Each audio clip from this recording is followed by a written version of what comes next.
Even before dawn on a chilly September morning in 1994, 18-year-old Bonnie Craig left home with a backpack on her back. 3 times a week, the University of Alaska student would wake up very early to make sure she wouldn't miss her first class. She took pride in never being late for her studies, but on this day, Bonnie never showed up for her classes. Later that same day, another university student was taking pictures in a scenic park when she made a horrifying discovery. Bonnie Christine Craig was born in Calgary, Alberta, Canada on March 30, 1976. At the age of 3, Bonnie's father was replaced by her stepfather, Gary Campbell, for her and her older brother. He adored the children, and soon Bonnie had 2 more younger siblings, Adam and Samantha. They always looked up to their beloved older sister, who was caring, kind, and full of life. She excelled at everything she set her mind to, especially in academics and sports. She became the first girl at her university to engage in wrestling. Due to Gary's work, the family frequently moved. Bonnie attended 8 different schools, which taught her how to quickly adapt to new environments. Despite Karen and Gary deciding to divorce a few years later, Bonnie adored her stepfather and chose to live with him. Moreover, Gary's house was only 15 minutes away from the university where Bonnie enrolled. She chose to major in psychology at the University of Alaska in snowy and cold Anchorage. Not everyone would call Alaska paradise, but Bonnie and her siblings liked it much more than California or Texas. Perhaps one of the reasons why Bonnie wanted to live in Alaska was Cameron Miyasaki, her boyfriend. He was a year older than her, and they seemed to be made for each other. After graduating from an Anchorage school, Cameron headed to California to study architecture, but they stayed in touch via phone calls and emails. Unfortunately, Bonnie's life was not entirely without clouds. At a very young age, she experienced a serious tragedy. Her best friend died due to drunk driving. This event changed Bonnie's life and unexpectedly influenced future events. After her friend's death, Bonnie promised never to drink alcohol and never to get behind the wheel. She categorically refused to drive, preferring to walk or use public transportation. Fortunately, Gary's house was close to her university, which was very convenient. She would take the public bus to her classes 3 times a week and walked the 3-kilometer distance from her father's house to the bus stop.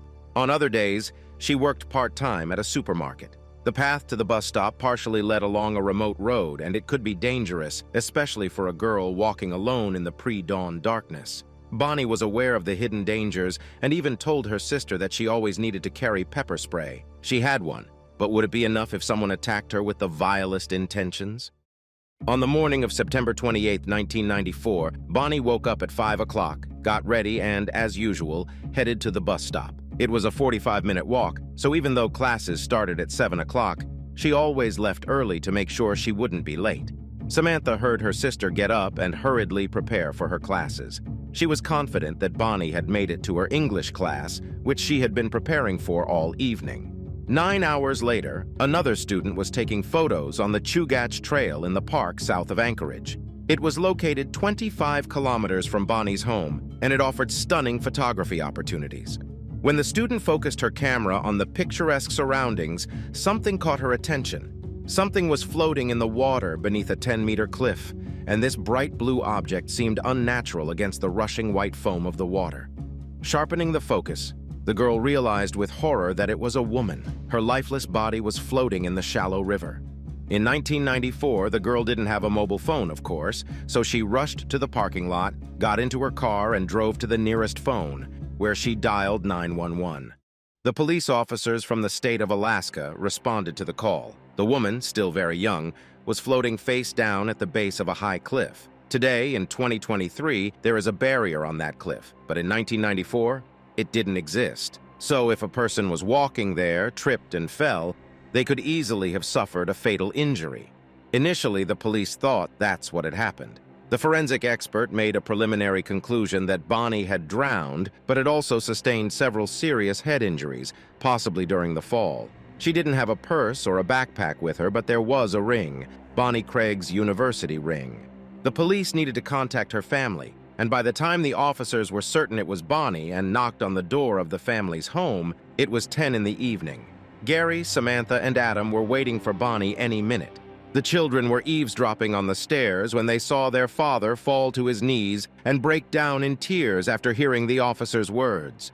They realized that something had happened to their sister, but hoped that she was in the hospital and everything would be okay. It turned out to be not the case. Bonnie's mother, Karen, was vacationing on a yacht in Florida with her new boyfriend at the time. She never for a moment believed the police report that her daughter could have died while taking a walk in the park when she was supposed to be in class. How did she get there without a car? And why did she go there in the first place? She considered it nonsense. She was convinced that it wasn't her daughter. However, when she arrived for identification, she had to admit that it was Bonnie lying on the morgue table. But Karen noticed something else. There were clear defensive injuries on her daughter's arms. She immediately asked the officers if they had collected any evidence at the crime scene. However, they replied that it was just an unfortunate accident, and there was nothing to collect. Had she been assaulted? Where were her belongings? Karen had a lot of questions, but the investigators weren't willing to share information with her. Karen, who had worked as a reporter, knew exactly what to do.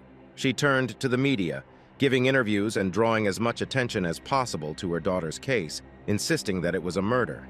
The police asked her to stop and not interfere with the investigation. But what investigation could there be if her daughter's death was being treated as an accident?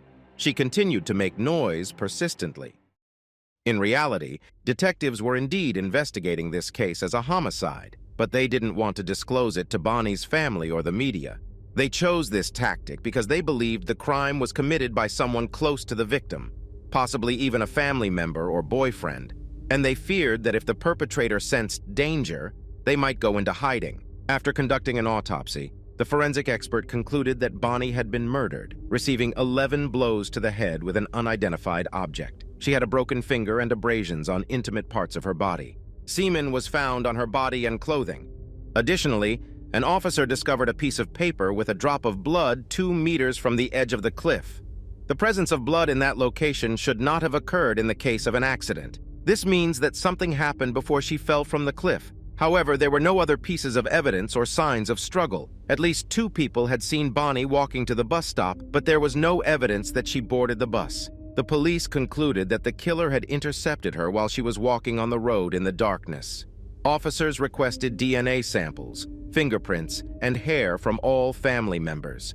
Karen was surprised by the need for the children's samples. Then an officer confessed to her that they actually needed Gary's sample, but it would look suspicious if they only took his DNA. Karen wondered if Gary could be related to Bonnie's death. According to Gary, Bonnie had told him she wanted to be buried in Canada, but maybe he wanted to send her body far from Anchorage. Moreover, on the day of her death, he shouldn't have been home. He was on a business trip and came back early for some unclear reason. He had also been upset when Bonnie didn't return home on time, even though she was supposed to be looking after their younger siblings. But could he have been so angry as to harm her? Gary had always treated Bonnie like his own daughter, but doubts were forming in Karen's mind. However, the DNA analysis did not yield any matches. Additionally, Samantha and Adam, the younger children, stated that on the morning of the murder, their father was at home, clearing ice from the car before heading to work. While the police were collecting DNA samples from nearly all the men Bonnie had interacted with, Karen decided to conduct her own investigation, because the officers were avoiding her and not sharing information. Frustrated, Karen decided to start her own investigation by retracing her daughter's steps. At 5 o'clock in the morning, she set out from Gary's house to understand where Bonnie might have been abducted. The first part of the journey seemed relatively safe, with houses and streetlights on both sides of the road, and she could walk on the larger sidewalks without getting too close to the road. However, soon the houses and sidewalks disappeared, and Karen found herself walking on a road surrounded by dense woods. Here, Karen encountered a moose. Meeting a moose in Alaska is quite common, but when these animals defend their territory, they can behave quite aggressively. Karen didn't know what to do and hid behind a street lamp. The moose eventually left, but then trouble arose again. 2 people stopped to help Karen, a truck driver and a police officer. This gave Karen food for thought. Of course, Bonnie would never have gotten into a stranger's car. But if she had been attacked by a wild animal, she might have accepted an offer of a ride in desperation. On the other hand, it would have been risky for the killer because the road was patrolled by police officers. Karen was amazed at how dangerous the path was that her daughter had taken in the dark several times a week. But she understood that Bonnie had never complained to her because she didn't want her mother to worry and forbid her to live with her stepfather, as Alaska had become her home. In January 1995, 5 months after Bonnie's death, and seeing Karen's persistence, The police gave her what she desperately needed. They allowed her to see the report from the medical examiner, but didn't permit her to discuss it with anyone. The woman received confirmation of what she already knew. Her daughter had been sexually assaulted and then killed. Now the police were looking for a DNA match.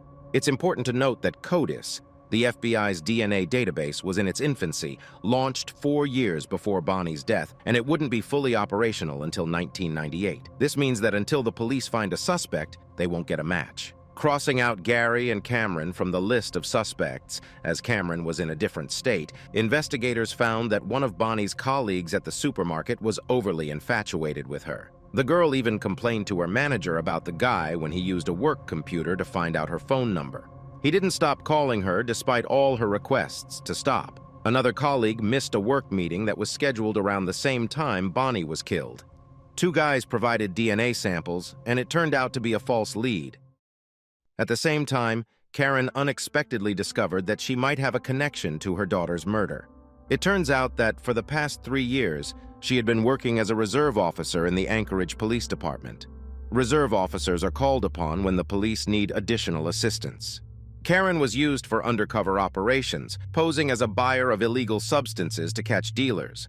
The police did everything possible to hide her identity during operations, ensuring that no one saw her face or heard her voice. However, after the arrest of 7 associates of a local criminal organization, a fellow police officer secretly shared his thoughts with her. He was convinced that after Karen participated in the arrest, the gang leader targeted her family. The informant explained that Bonnie might have been killed as a message to the Anchorage Police Department to leave them alone. Perhaps the criminals wanted to eliminate her because she had once lived at that address, and her daughter could easily be mistaken for her, especially in the darkness. Of course, Karen immediately reported this to the detective working on Bonnie's case, but she didn't like the response she received. After sharing all the information, the detective was more interested in knowing the source of her information. He accused her of interfering with the investigation and refused to pursue her theory. Years later, Karen was convinced that the detectives had dismissed this lead, but she was mistaken. A year later, Karen unexpectedly learned that the police were working on a new lead. Bonnie's English teacher, whose class Bonnie was planning to attend that morning, called her. The teacher told the police that one of Bonnie's classmates might be responsible for her death.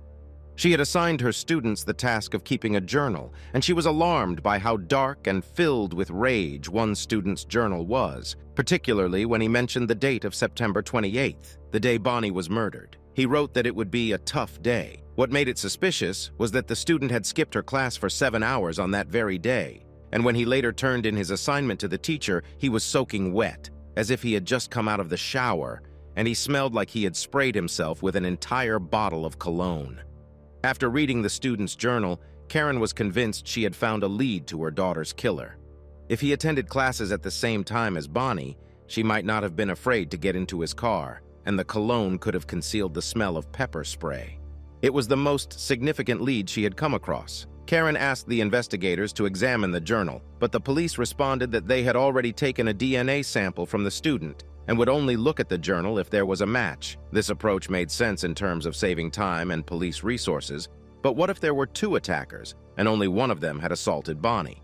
Karen was disappointed with the police's response and once again took it upon herself to investigate the life of the suspicious student. She found out that the student had been charged with assault but was released on bail, which was posted by his friend, who was also accused of murder. In other words, the student associated with questionable individuals. And furthermore, he appeared at the crime scene in the park when the police were removing Bonnie's body. Upon learning all of this, Karen concluded that her boyfriend's friend had committed the murder and already imagined how the 2 suspects would soon be arrested. But a few weeks later, the sergeant informed her that the DNA didn't match.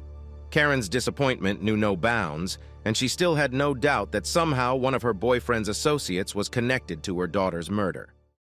The investigation had come full circle. Detectives were hoping to find a breakthrough in Bonnie's daily schedule.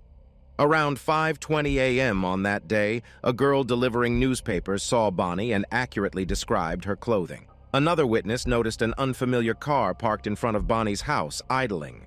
An anonymous tipster reported seeing Bonnie talking to 2 brunette men in a car at a bus stop. But the most intriguing testimonies came from a retired surgeon who regularly jogged in the mornings. He saw a girl matching Bonnie's description at 10 a.m., walking with two guys and another girl. The man provided a detailed description of Bonnie's clothing: a blue denim jacket, a white scarf, white or khaki jeans, and white sneakers. He couldn't remember the color of her shirt, but remembered her because of his medical knowledge. Bonnie had an epicanthic fold, a fold of skin on the upper eyelid, often referred to as Mongolian fold. He saw Bonnie on the street and later recognized her in a newspaper photo. The police investigated all these leads, but the investigation did not move forward. 3 years into the case, a significant lead emerged, primarily related to DNA. The new suspect was the driver of the same bus that Bonnie was supposed to take. Several women and girls accused the driver of harassment. Before this, he worked as a substitute teacher in Pennsylvania, from where he was dismissed due to inappropriate comments towards female students. Shortly after Bonnie's murder, the man moved to California, but the most crucial aspect was the potential DNA match. The man's lawyer immediately demanded another test using more advanced technology, and it turned out to be another false lead. Semen found on Bonnie's body belonged to a different man. Furthermore, the driver had an alibi. Why did the DNA samples initially match? Because the initial DNA comparison was done using 12 markers. Over time, technology became more sophisticated, providing much more accurate information.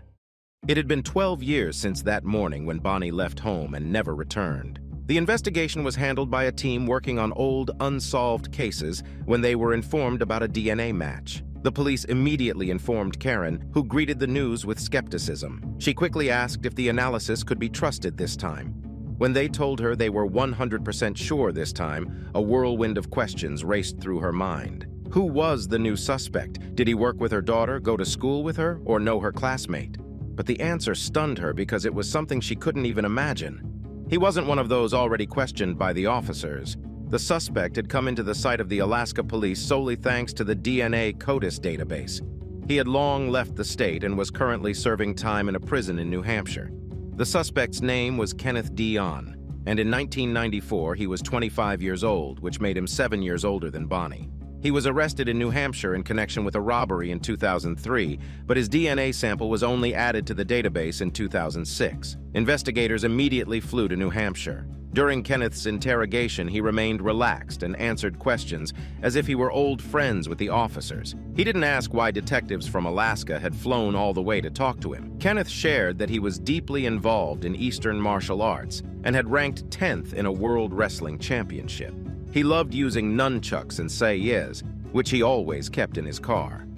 The detective gradually steered the conversation toward what interested him most, and Kenneth revealed that in 1994, he was married and had just welcomed a daughter. He confessed that his family had been the best thing in his life, but everything spiraled out of control when he started using drugs.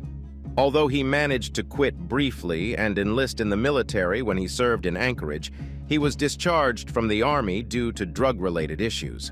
The detective casually inquired whether he kept up with the news while living in Alaska and whether he remembered a girl named Bonnie. Kenneth noticeably tensed up, but her name and photo didn't trigger any memories. After all, where could a grown married man and drug user have met a diligent 18-year-old freshman, he wondered. Where indeed? That was what the detectives had to find out. Kenneth finally realized where the investigators were heading and demanded a lawyer. Meanwhile, the police continued digging. It turned out that Kenneth had been released on parole 2 months before Bonnie's murder and was rearrested 2 months after it for violating the conditions of his parole. In total, the young man had been accused of crimes 18 times, 8 of which were serious offenses. According to his former girlfriend, Kenneth boasted that he could kill someone and get away with it. Supposedly, he had killed someone in Alaska and couldn't go back there. The prosecutor wasn't sure if there was enough evidence for a conviction, so they offered Kenneth a plea deal of 75 years in prison, which he refused. In 2007, he was charged with first and second-degree murder and assault on Bonnie. He couldn't be charged with kidnapping because the statute of limitations had expired. The extradition process and legal nuances took a lot of time, but finally, in 2011, Kenneth appeared before a judge in Alaska. Kenneth's attorneys acted quite persistently and aggressively.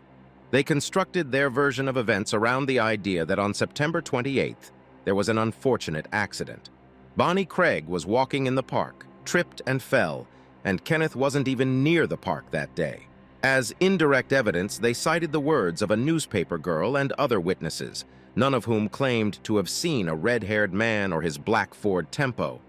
Moreover, they argued that if he had struck the girl 11 times in the head, there should have been a significant amount of blood at the scene. As for the DNA found on the girl's body, her clothing and jeans, Kenneth recalled that he did, in fact, know Bonnie, and they had consensual intimate relations before the day of the incident. In essence, the defense tried to paint a picture where Bonnie had a double life and was involved with other men behind her boyfriend Cameron's back, but this theory appeared to be far-fetched. The defense's version failed to explain how the girl made her way to the park without a car, where she left her backpack, and why she didn't shower or change clothes for several days, especially when Kenneth's semen was found on her clothing and jeans. On the other hand, the prosecutor faced a challenging task. He had only DNA evidence and nothing else to link Kenneth to the murder. There were no witnesses, no apparent motive, and no murder weapon. Even establishing that a murder had occurred proved to be a complex endeavor. The forensic expert stated that the girl had been struck 11 times in the head, and the injuries from the blows were consistent with being hit by an object, which could not have resulted from a fall from a cliff. There was also a drop of blood found on a leaf at the cliff's edge, indicating that something occurred up there. Remarkably, the family wasn't even aware of this piece of evidence. They only discovered it 16 years later. As for why only a drop of blood was found at the crime scene, according to the prosecutor's theory, the attack on Bonnie began in the car. Presumably, she tried to resist using her self-defense skills, but the man with a black belt in Eastern martial arts overpowered her. He brought her to the park, assaulted her, and she managed to escape, either by jumping or falling into the water. Kenneth then followed her into the water and used nunchucks or a sickle to attack her until she perished. The jury believed the prosecution's version and found Kenneth guilty on all charges. He was sentenced to 124 years in prison and could potentially be eligible for parole at the age of 80. It was only during the trial, when Karen saw the video of the officers meticulously investigating the area near the cliff on their knees, working in the water meter by meter, that she realized they had taken the investigation seriously from the very beginning and did not consider the incident to be an accident. For all those years, she had wrongly blamed them for inaction, even though they had never ceased the investigation. Furthermore, Karen recognized the crucial role that DNA played in this case and began actively advocating for states to collect DNA samples from all individuals incarcerated or arrested for serious crimes. Initially, only 6 states supported this idea. Karen presented her arguments to the then governor of Alaska, and within 12 days, they were able to draft and pass the corresponding law. Today, all states collect DNA samples from individuals accused of serious crimes.